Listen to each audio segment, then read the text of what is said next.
In popularity corresponds with a $2.2 billion TV rights deal the WNBA signed for 2026 that covers the next 11 years, which ESPN reports will increase the league's annual revenue by about $200 million a season.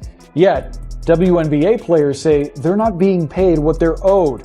Right now, they get less than 10% of the league's total revenue, a strikingly slim margin when compared to other pro sports leagues in which athletes typically split revenues about 50-50. Let's be real here. Let's be honest here. Okay, let's break this down properly. 5 input paragraphs mean 5 rewritten paragraphs. No merging, no cutting, no mixing.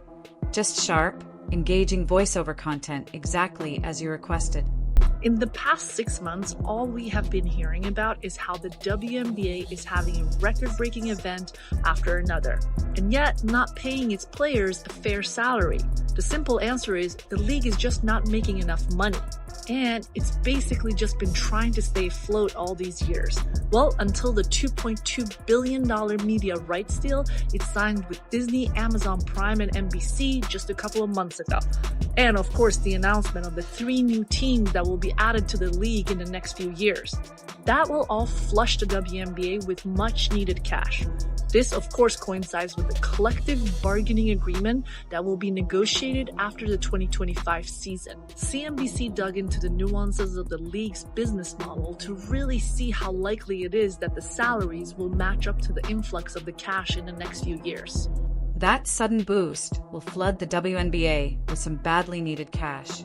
Conveniently, this lines up with the collective bargaining agreement that's set for negotiation after the 2025 season. CNBC even looked closely at the league's entire business structure to determine whether salaries could realistically keep up with that money in the next few years. But let's be real, the WNBA genuinely believes they've pulled off the biggest trick in sports history. They loudly insist that ratings are exploding, sponsors are lining up, and suddenly the whole world cares about women's basketball. Here's the twist, though. They've actually been caught hiding the real numbers. And the whole charade completely fell apart right after Caitlin Clark's injury. So, let's be honest, who's actually buying this story? $1 billion media rights deal out there. There's rumor of it? Reporting about the next media rights deal. Then if you, I'm not great with numbers, low ball. Why do you say that? That's a low ball. You're saying how much? $2.2 billion over 11 Not years. enough. Not even close. Now, I'm not trying to inflate it a whole lot, but a 2's nice, and 8 would be better. That's what I'm talking about, because they know. They know. And we certainly have come a long way. If there's one thing the WNBA has mastered, it's pretending things look way better than they actually are. Recently, they've been polishing their so-called success story nonstop. They point to rating spikes, act like arenas are full every night, and make it sound like their future is bulletproof. But once you dig into the details, none of it really adds up. And when Caitlin Clark went down, it turned into the perfect test. That injury became the undeniable moment where the truth about the league's actual position started coming out. WNBA players want as much money as the NBA players. So the NBA actually generates extreme amounts of revenue. Somebody wrote a joke about it. The WNBA wanted what their just pay was, and so they owe $400 million because that's really how it balances out. It's like a losing. It's never been profitable. The WNBA constantly brags about its shiny $2.2 billion TV rights deal set to launch in 2026. They want everyone to believe that ESPN, CBS, ABC, and other networks were falling over themselves to throw billions at what they're calling the hottest league in America. But here's the hard truth. The WNBA didn't actually earn that deal. It was the NBA, specifically Adam Silver, who pressured the networks into accepting it. He knew nobody was going to spend top dollar for women's basketball alone. So he bundled it with the NBA. Want NBA games? Fine, but you're also taking WNBA games, whether you like it or not. That's not organic success. That's a forced package. It's like being told you can't get Wi-Fi unless you also pay for a landline you'll never use. The league pretends this is proof of incredible growth, but really, it shows just how dependent they are. And if the NBA ever walked away, The WNBA would disappear faster than a campaign promise after election season. That $200 million per season figure they keep repeating isn't money earned by demand. It's basically a subsidy. Yet players treat it like a jackpot, suddenly believing their salaries should double, triple, or even match the NBA. Here's where reality sets in. WNBA players currently receive less than 10% of league revenue, compared to the near 50-50 split in the NBA. That sounds unfair, until you remember the WNBA doesn't actually make a profit. In fact, they operate at a loss every single year, with the NBA covering the gap. Yet players want to divide revenue that doesn't even exist. They're asking for 50% of negative numbers. Try cashing that check. And because nothing screams urgent national issue, like bench players demanding a bigger share of imaginary money, politicians jumped right in. The Democratic Women's Caucus even sent letters to the league calling for a fair CBA, as if WNBA players are coal miners being underpaid for risking their lives. They're not. They're athletes in a league that wouldn't last a month without NBA support. Still, Congress insists on treating them like victims of oppression. Now, let's talk ratings, because this is where it gets interesting. After Caitlin Clark went down, the league had the perfect chance to prove what they'd been saying for months, that they weren't dependent on one player, that fans would watch no matter what. So what happened? According to their own numbers, the WNBA averaged 969,000 viewers across ABC, ESPN, CBS, and ION. They celebrated it like they had just shattered records, calling it the most watched season since 1998. Impressive, until you actually look at the breakdown.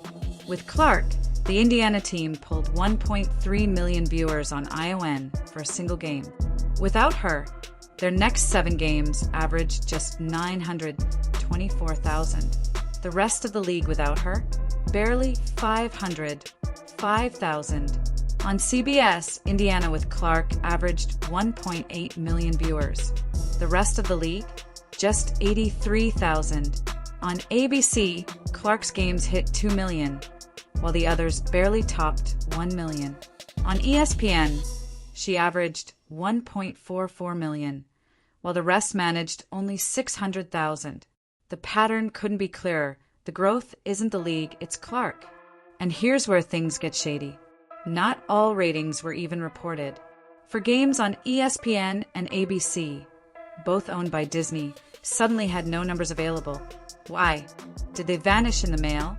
Did an intern delete them? Or did those games flop so badly that releasing the truth would blow up the entire WNBA hype machine? It wouldn't be the first time ESPN forgot ratings. Remember when Pat McAfee's show bombed? They stopped releasing those numbers too. Same playbook here. So while the league parades around shouting about record growth, the reality is obvious. The big numbers only happen when Clark is playing. The games without her get buried, ignored, or never reported. Yet the league insists this somehow proves that star power is evenly spread, balanced. That's like calling the Beatles just another band. Attendance tells the same story. The WNBA boasts that 7 teams averaged over 10,000 fans this season. Sounds strong until you dig deeper. The Minnesota Lynx, one of their so-called premier franchises, averaged under 10,000 in an arena that seats nearly double. Even their best markets fill barely half the building. In any other industry, that's called underperformance. In the WNBA, it's spun as victory. And this is exactly why Clark's injury was a nightmare. She isn't just a player, she's the league's lifeline. Without her, ratings slide, attendance shrinks, and the illusion of success falls apart. Instead of admitting it, the league launched a PR spin campaign. Ratings are still up. But when you strip away the spin, what they call up is really flatlined interest compared to the massive surge Clark alone created. Meanwhile, WNBA players act like this supposed growth means it's payday, demanding bigger contracts, charter flights, and revenue shares that don't even exist. The product itself hasn't improved. The games are still sloppy, the pace is slow, and most headlines come from drama off the court, not on it. Fans aren't showing up for fundamentals. They're showing up for Clark, for controversy, and for the circus atmosphere the league thrives on. And here's the ultimate question. If Caitlin Clark had never joined the WNBA, what would it look like today? Would there even be a billion-dollar TV deal? Would politicians be writing letters about salaries? Or would the league still be losing money in silence, begging the NBA to keep them afloat? This is why the WNBA's ratings spin is so frustrating. They're not just inflating numbers. They're rewriting the story of their own survival. They want casual fans to believe women's basketball is breaking through, that the momentum is real, that the support is widespread. But in truth, it's artificial, fragile, and completely built on one player's star power. Without Caitlin Clark, the whole house of cards collapses. Let's be clear. Caitlin Clark's injury doesn't mean the WNBA is collapsing tomorrow, but it absolutely exposes the uncomfortable truth the league has tried to bury. At its core, the WNBA remains what it has always been: dependent, subsidized, and desperate for outside validation. As long as the league hides ratings, inflates growth, and demands money it hasn't earned, the gap between perception and reality will only widen. Their so-called growth is little more than scraps of data dressed up in flashy PR, like parading record ratings without admitting that 1998 comparisons are meaningless in today's fragmented media world. An average of 969,000 viewers may sound strong at first glance, but in reality, that's barely above reruns of mid-tier reality shows. Worse, the missing ESPN and ABC ratings are no accident. If those games had delivered, the numbers would have been plastered everywhere. Instead, the league and its media partners buried them, proving that transparency is not their strong suit. And here's the glaring issue. Caitlin Clark is the engine driving every spike. With her, ratings climb to respectability. Without her, they sink back to niche levels. Yet, the league downplays her impact, pretending fans are equally invested in other names when the numbers say otherwise. Clark isn't just another player. She's the foundation holding up the entire structure, and it's astonishing to watch the league bite the very hand that feeds it. The deeper problem is sustainability. One superstar cannot carry a league forever. Attendance outside Indiana is inconsistent, sellouts often rely on giveaways, and the TV deal itself exists only because Adam Silver forced networks into bundling WNBA coverage with NBA rights. Players may demand higher pay, private flights, and a 50-50 revenue split like the NBA. But the simple truth is the WNBA doesn't generate profit. It survives on subsidies and forced packages. Comparing its finances to the NBA is like comparing a lemonade stand to Starbucks and demanding equal salaries. That's not sexism, it's math. And Clark's injury proved just how fragile the illusion really is. Ratings dipped, interest waned, and headlines shifted from basketball to off-court drama. Unlike major leagues, the WNBA cannot stand without one star. It's not a strong foundation. It's a circus tent held up by a single pole, and if that pole ever falls, the whole show comes crashing down.